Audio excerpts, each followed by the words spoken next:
I can see. Namaste, witchlings. Welcome, welcome, welcome to the Cauldron, my darlings, my dears. So, March is where we reclaim something that was never actually lost, just mislabeled. This month we are talking about sacred power, and this week we begin by dismantling the word luck. Because I am so tired of watching disciplined, ethical, prepared people call themselves lucky like they tripped into their own becoming. Luck is such a strange little word. It sounds harmless enough, almost cute. A rabbit's foot, a four-leaf clover, something whimsical that floats around and taps a few people on the shoulder. But when we look a little closer, something interesting appears.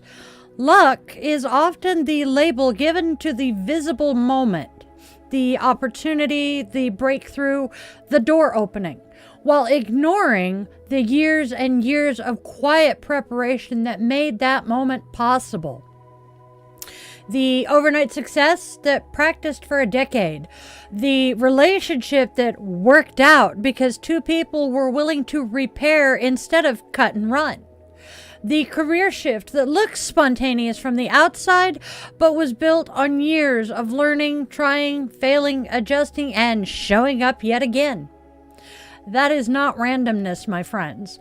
That's alignment meeting up with opportunity. In Sanskrit, there is a word that points to this more clearly: Bhagya. Bhagya is often translated as luck or fortune, but that translation is just a little lazy. The deeper meaning points to the portion that comes to you when you participate in life. It's the outcome shaped by your engagement with the world, your effort, your ethics, your preparation, your willingness to show up consistently.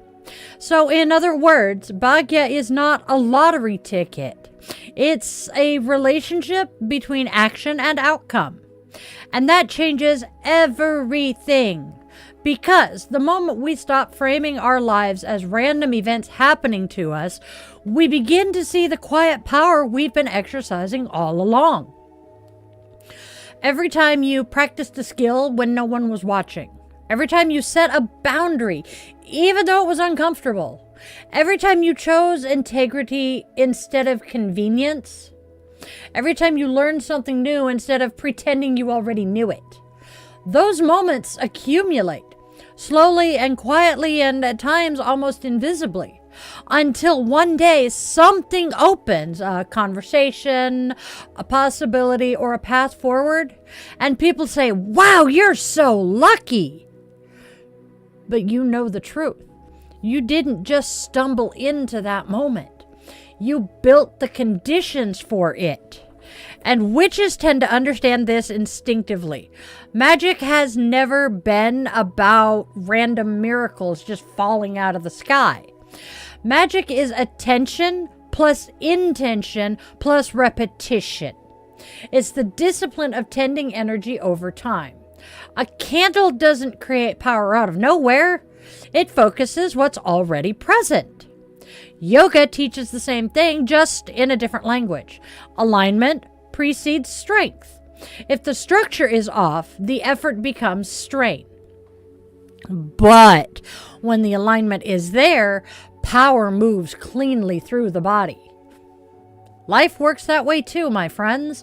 Sacred power is not loud, it's not flashy, and it is definitely not accidental.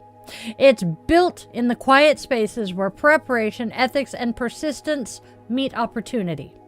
So this week, my witchlings, in the Cauldron, we are not chasing luck. We are reclaiming the power of participation. Something far more interesting, right? Because what people call luck, more often than not, looks suspiciously like devotion practiced over time. This witch needs a sip.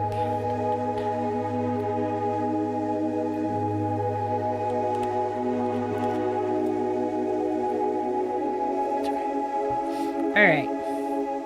Hey, look, I found my cup holder. There's my coaster. All right.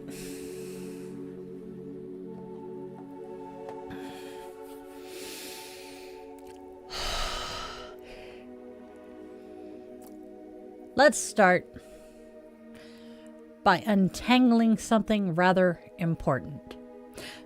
There is randomness in the universe, no doubt. Quantum mechanics would absolutely like a word about that one. At the smallest scales of reality, particles behave in ways that are genuinely probabilistic. Electrons don't politely stay in neat little tracks the way old textbooks once suggested. Wouldn't that be nice? Reality, at its most microscopic level, contains some uncertainty. But here's the thing. I'm going to say again, most of what humans call luck isn't quantum randomness.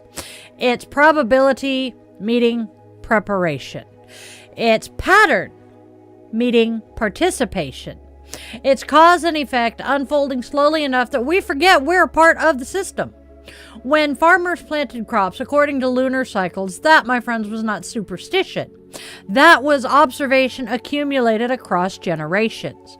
They noticed moisture levels, soil behavior, tidal pull, insect patterns. They paid attention to the rhythm of the sky and the behavior of the land. Over time, patterns revealed themselves. Plant here, harvest here, wait here. That wasn't begging fate.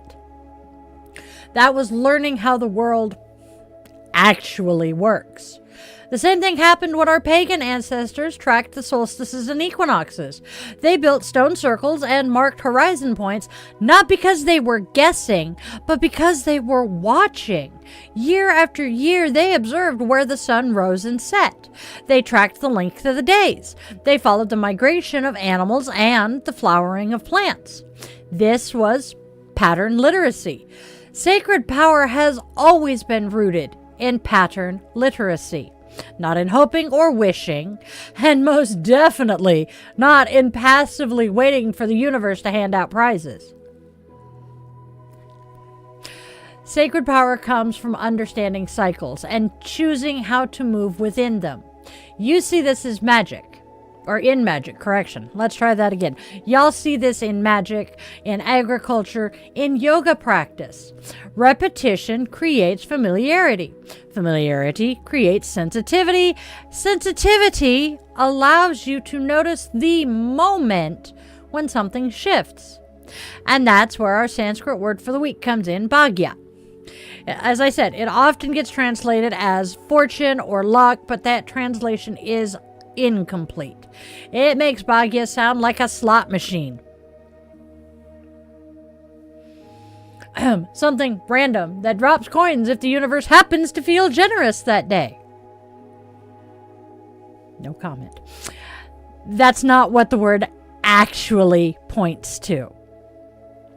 Bhagya refers to the portion you receive when you participate in the unfolding of life. It's the outcome that emerges when your actions, choices, and timing interact with the larger patterns around you. You don't inherit Bhagya passively. You step into it. You cultivate it. You align yourself with the rhythms already moving through the world. Think about it like sailing. The wind exists whether you're paying attention or not. The currents move whether you acknowledge them or not. But a skilled sailor learns how to read those movements. They angle the sail, they adjust the rudder, and they work with the forces that are already there. From the shore, it might look like luck. But from the deck, honey, it looks like skill. Bhagya lives in that space, the moment where preparation meets the moving currents of reality. And once you start recognizing those currents, the myth of randomness starts to crumble just a little bit. Not because life becomes perfectly predictable, but because you begin to see just how much power lives inside participation. Now, after I remove my hair from my elbow, let's talk about something that does not nearly get enough credit in magical spaces. Preparedness. Not the aesthetic version of magic, not the pretty altar photos or the dramatic full moon rituals that get all the attention. No. These can be absolutely beautiful, yes. Symbol and ritual have real psychological power. However, humans are meaning-making creatures. Ceremony helps us focus attention and intention, yes. But the real engine of magic? Preparedness. Because magic without discipline is fantasy. And preparedness, well, that is spell work with some calluses, y'all. Think about what spell work actually is at its core. You set an intention, you direct energy, you repeat actions that reinforce that intention over time. You align behavior with the outcome you are trying to create.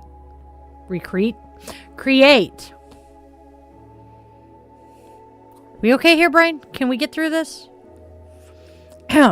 That is not just ritual, that, my friends, is practice. Preparedness is the quiet version of magic that happens when nobody is watching. It's the repetition that slowly reshapes reality. Not through dramatic gestures, but through consistency. You regulate your nervous system? Spell work. Because when you can breathe instead of explode, you change the trajectory of a moment. You interrupt the old pattern. Instead of reacting from panic or anger, you respond from steadiness. That single shift can alter conversations, relationships, and outcomes in ways that ripple outward. That, my friends, is real power. You practice your craft consistently? Spell work! Whether your craft is yoga, art, writing, leadership, parenting, activism, healing, whatever path you walk, every time you show up again, you are strengthening the energetic and neurological pathways that make that skill possible. Brains are plastic, literally. The term is neuroplasticity, which means the nervous system changes its wiring based on repeated experience. Logic tracks. Practice something enough times, and the brain builds stronger circuits for it. Synapses fire together, and over time, they wire together. Translation: repetition builds capacity. So, every time you return to the mat, the page, the studio, the altar, the classroom, you're not just trying again, you're literally rewiring your system to hold more power. Spell work! You apologize when you're wrong? Spell work! That one does not get nearly enough respect, though. Owning harm interrupts cycles that would otherwise keep repeating. It repairs relational space, and it strengthens trust. It prevents resentment from hardening into something brittle and destructive. Apology isn't weakness, witchlings. It's a correction in the energetic field between humans. It's realignment. Spell work! Now, here's where this intersects with something we talk about a lot here in this community: heart fire. Heart fire is not about intensity. It's about sustainability. There's this cultural myth that transformation happens through bursts of heroic effort, that one huge ritual or one giant leap of motivation, one dramatic moment of inspiration will somehow permanently change everything. That is not how human systems work, my friends.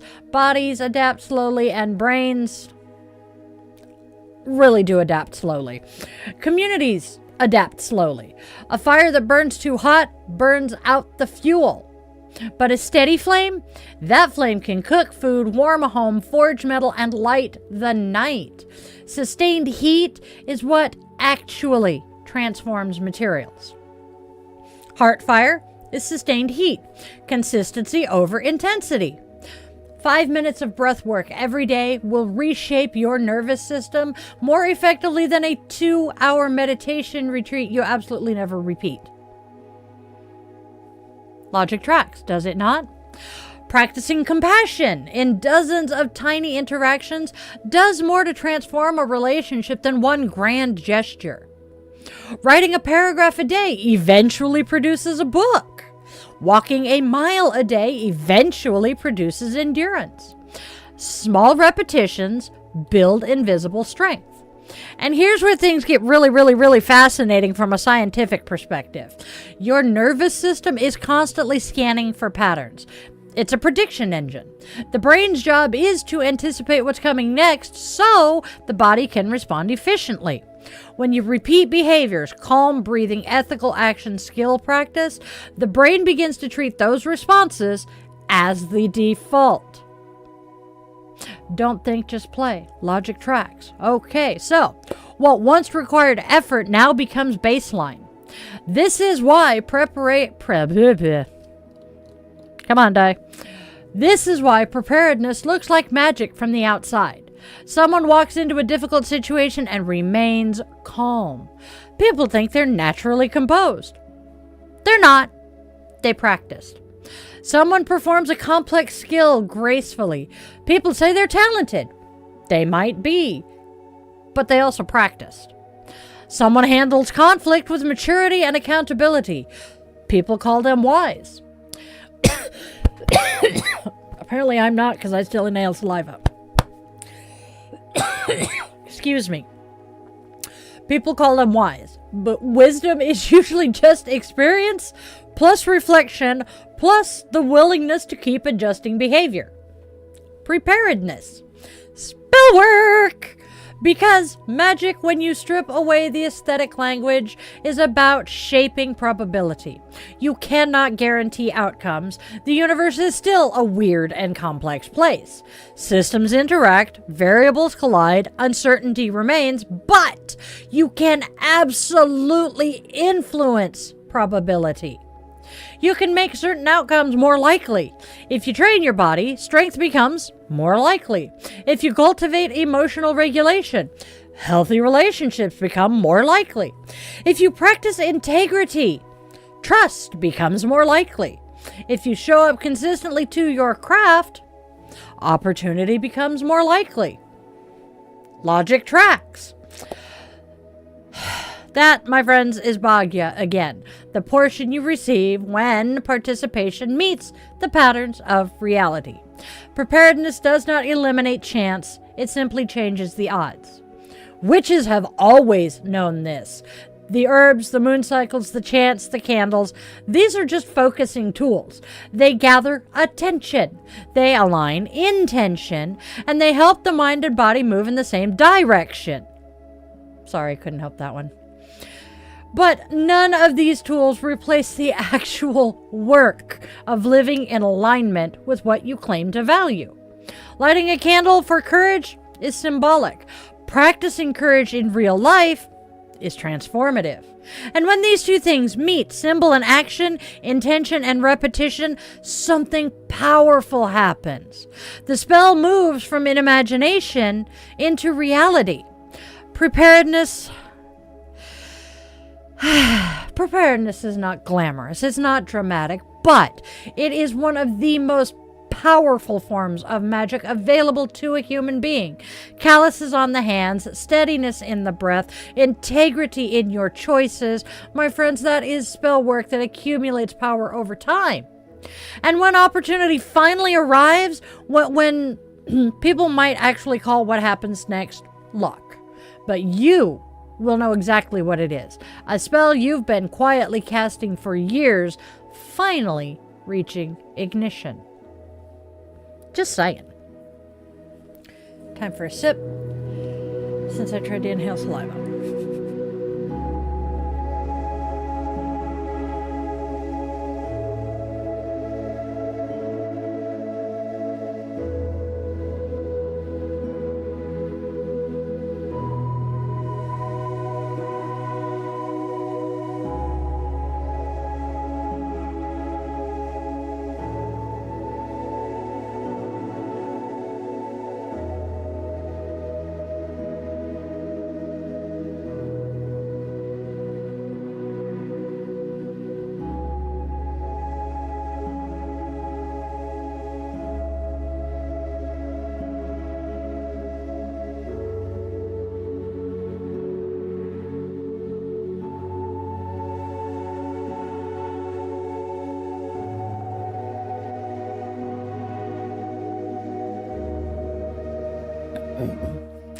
There is a quieter form of power that almost never gets talked about in those flashy spiritual spaces.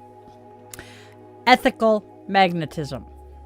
doesn't look dramatic, and it doesn't come with thunder or sparks or cinematic moments of destiny. In fact, most of the time it's so freaking subtle that people miss it entirely. But once you start paying attention, you begin to notice it everywhere. Alignment is attractive, not because it's flashy, because it's coherent. Human beings are astonishingly good pattern detectors. Long before we analyze something consciously, our nervous systems are scanning for signals of safety, consistency, and reliability. We are constantly asking an ancient biological question: can I trust what I am seeing here? And trust doesn't grow from charisma. It grows from coherence. When your words and actions match, something inside other people just relaxes. Their nervous systems register that what you say is likely to be what you do. The brain loves predictability because predictability equals safety.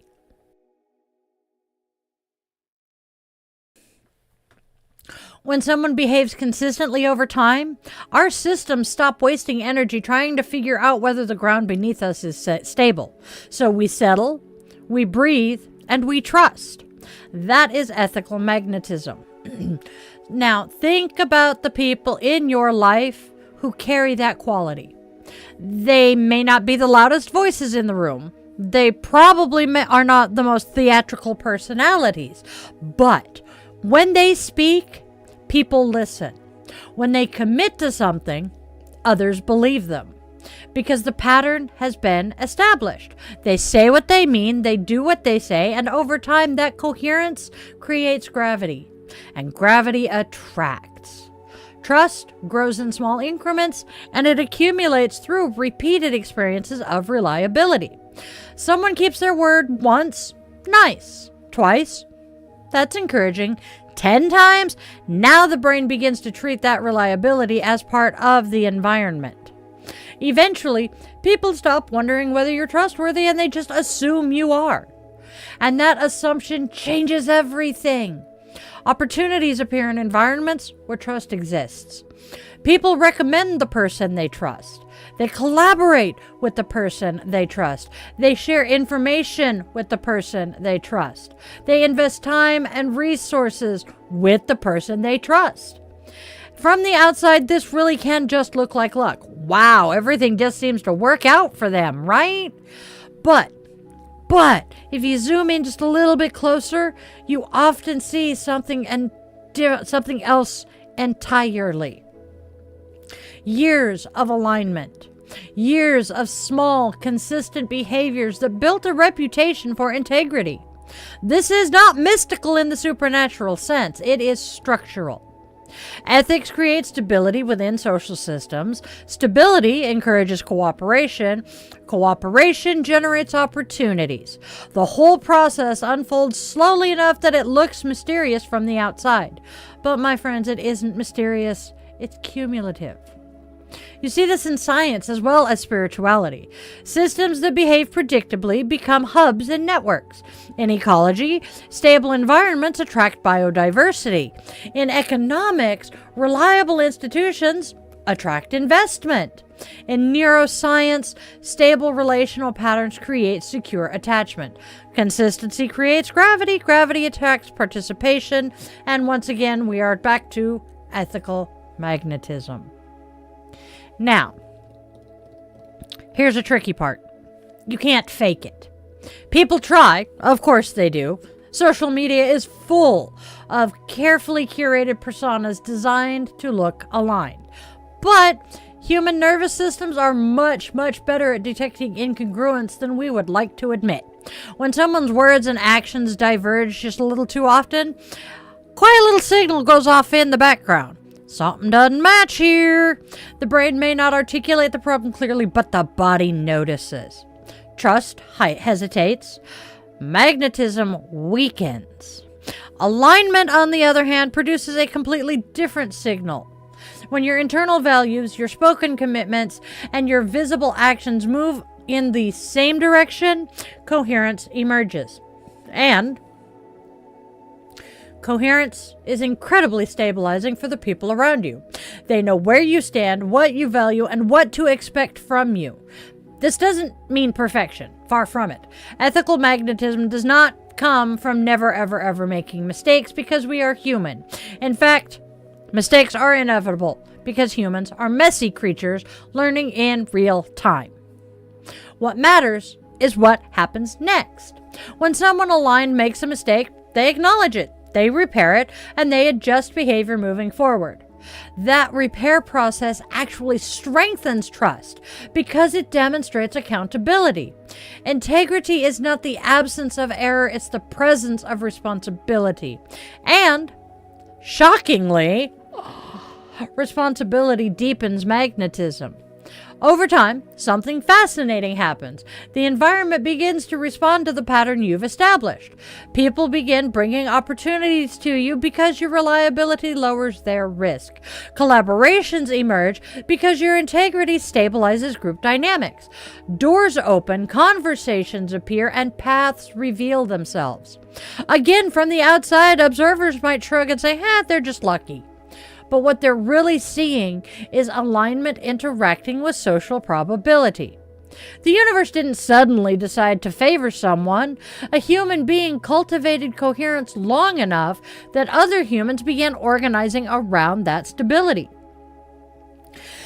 Ethical magnetism isn't glamorous work, my friends. It is daily work. Choosing honesty when convenience would be easier. Following through on commitments even when motivation dips,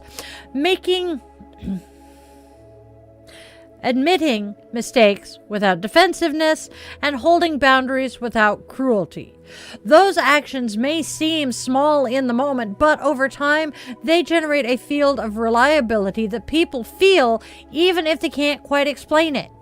And once that field exists, life starts moving differently. Not because fate intervened, because coherence is one of the most powerful forces a human being can bring into this world. Alignment attracts. Trust compounds. Opportunity follows. And from the outside, again, it looks like luck, but from the inside, it really looks like a life lived in integrity long enough that the world finally began responding to the signal you have been sending all along. So, now we bring this out of theory and back out into the real world. Because ideas are interesting, concepts are fun, but the Cauldron has never, ever been about collecting spiritual vocabulary like decorative jars on a shelf. What we do here is we practice. Understanding something intellectually is just the first step. Integration is where power lives.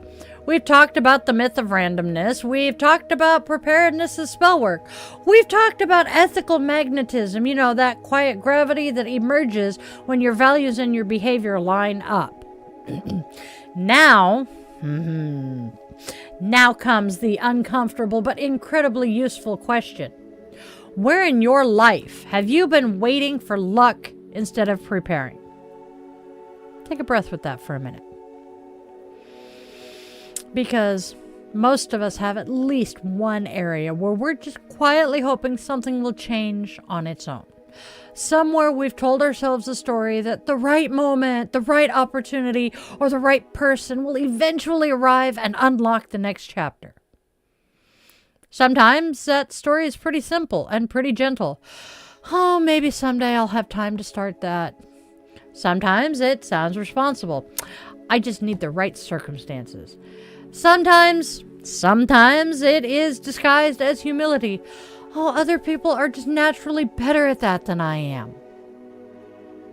But underneath those stories, there is often a pause in participation. Not failure or incapability, just a place where action has yet to begin. And that's human.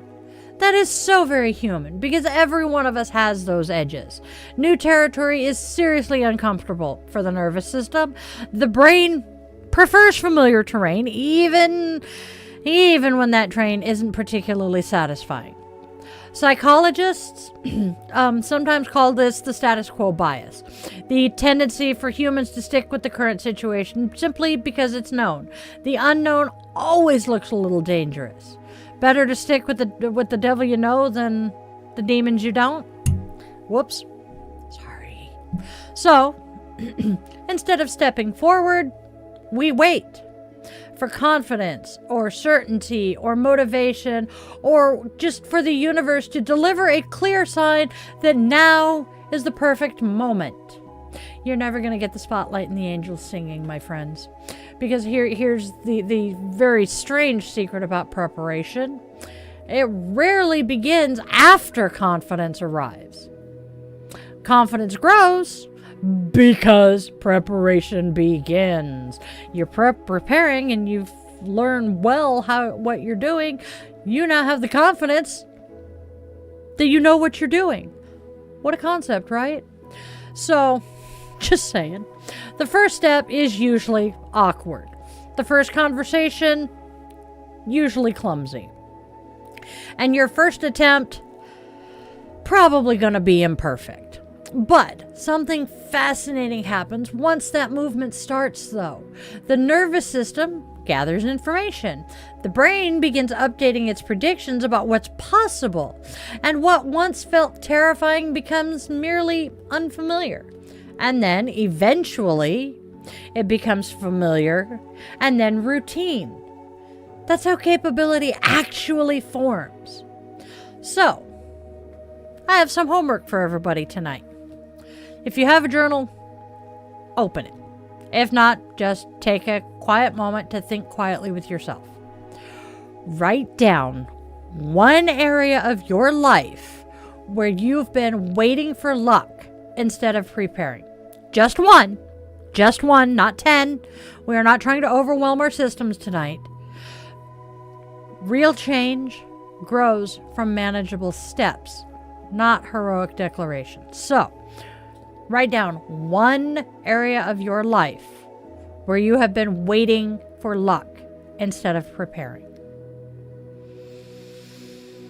Maybe it's a creative project, or maybe it's a project you've been dreaming about, but you haven't started because you're not sure it's going to be good enough.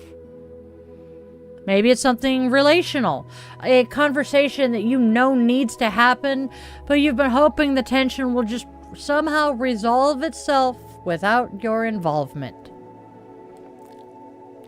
Good luck. Maybe it's something personal, a skill you've wanted to learn, or a practice you've wanted to build, or a boundary that you know you need to hold. Where have you been waiting for circumstances to change before you participate? Write it down.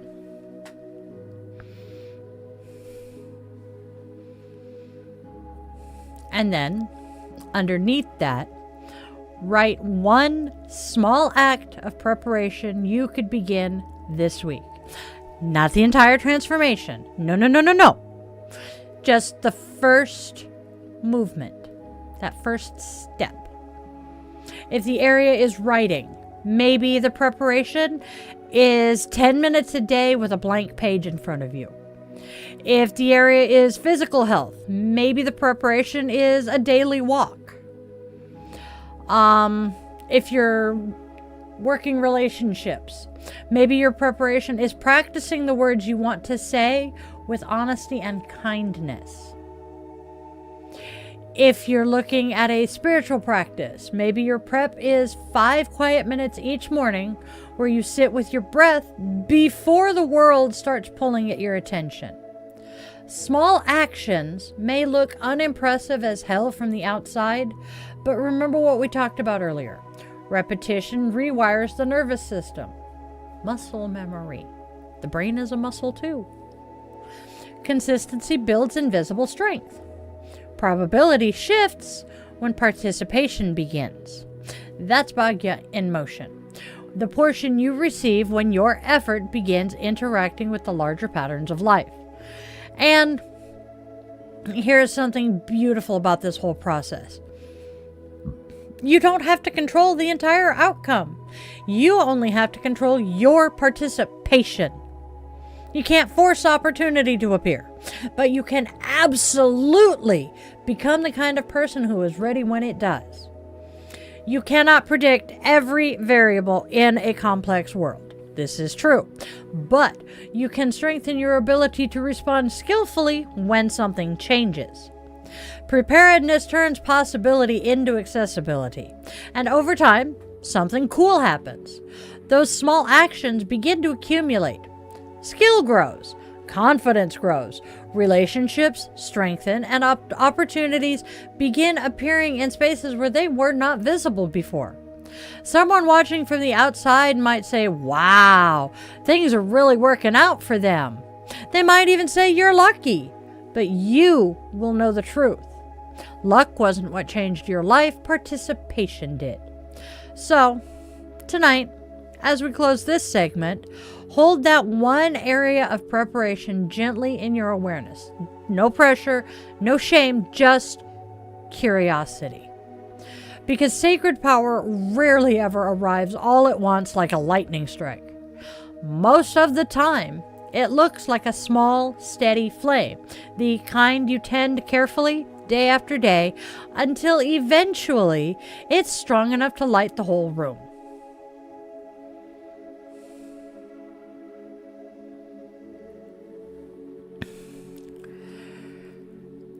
So, as we bring tonight's Cauldron to a close, I want to circle back to the heart of what we've been exploring together. Oh.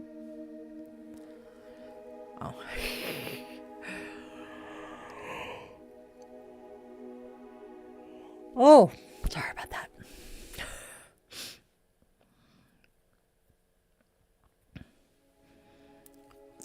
Luck is a convenient story. It's a word we use when we see the visible moment, but miss the years of preparation underneath it. It's the label we give to outcomes when we don't see the quiet disciplines that made them possible. But the deeper truth is far, far more empowering. Most meaningful change in human life does not arrive as a lightning strike from the sky. It grows. It grows slowly, the way living things grow, through attention, repetition, and care. Through small actions, repeated long enough that they begin to reshape the landscape of our lives. Which is why I want to leave you guys with a different image tonight. Not the Lucky Charm, not the rabbit's foot, not the four-leaf clover. We're talking a garden. Because a gardener understands something essential about how the world works. You cannot command a seed to grow. You cannot shout at the soil and force a harvest tomorrow. Nature refuses to operate on that kind of timeline. But what you can do is prepare the conditions. You can learn the rhythms of the seasons, enrich the soil, plant at the right time, and then water consistently and pull weeds when they appear. And then, slowly and quietly, life responds. From the outside, someone might look at a flourishing garden and say, wow, you're lucky your plants grew so well. But the gardener, again, knows the truth, that it wasn't luck. It was attention, patience, and participation in the cycles that were already unfolding. Our lives work much the same way. We cannot control every outcome. The universe remains gloriously unpredictable in so many ways. Systems interact, chance exists, timing matters, but we can absolutely shape the conditions we live within. We can cultivate integrity, practice our skills, and regulate our nervous systems. We can show up consistently to the work that matters to us, and we can repair when we've caused harm. We can align our words and our actions until they begin to move in the same direction. Those are seeds, and when those seeds are tended over time, something begins to grow. Confidence, trust, and opportunities all grow, relationships deepen, paths appear that were invisible before. And again, from the outside, it might still look like luck, but from the inside, it feels like something different entirely. entirely. It feels like participation. It feels like Bhagya, the portion that emerges when preparation meets the patterns of the world. So, as we move through the rest of this week, keep your awareness on that one area you named earlier, that place where you've been waiting. Not with judgment, with curiosity. What small act of preparation could you tend this week? What tiny seed can you plant? Sacred power rarely announces itself with fireworks. More often than not, it shows up as a quiet choice made again tomorrow, and again the day after that, and the day after that. Steady, consistent, and alive. This month, we are not waiting for four-leaf clovers. We are becoming gardeners. And that kind of magic grows slowly, beautifully, and inevitably. Now take one more breath. We're not trying to fix anything. We're just noticing. Feel the room around you, the sounds near and far, the simple fact of being here. You are so allowed to practice this slowly. You are allowed to stumble. You are allowed to learn self-knowledge in pieces, because that's how it actually works. And now, my witchlings, as we move back into our day or night, remember this. Spread love, spread joy, spread kindness. Not the performative kind, the steady kind. Tell the people you love that you love them in all the forms they exist. 2 legs, 4 legs, wings, fur, scales, paws, claws. Do not assume that they know. Say it. And if you take one thing away from this space, let it be this. You are loved. You are wanted. You are needed. And you have a reason and a purpose for being here, even if you don't know what it is yet. It took me 45 years to figure out mine. You matter, though. Your presence matters. And the world is definitely better because you are in it, my friends. Thank you all for stepping into the cauldron tonight. I love you guys to bits. Quick little reminder. If you enjoyed this podcast and you feel called to step, just a smidge bit into the coven, please consider tapping the join button and becoming a channel member, because there are some wonderful perks waiting for all witchlings. With membership levels starting at $1 a month. Very affordable. And if membership isn't in the cards for you right now, you can still support this channel for free by liking this video, subscribing to my channel, and sharing this video with a friend that you think might enjoy it. I appreciate your support. Thank you guys so very much for tuning in. Blessed be and namaste, my witchlings.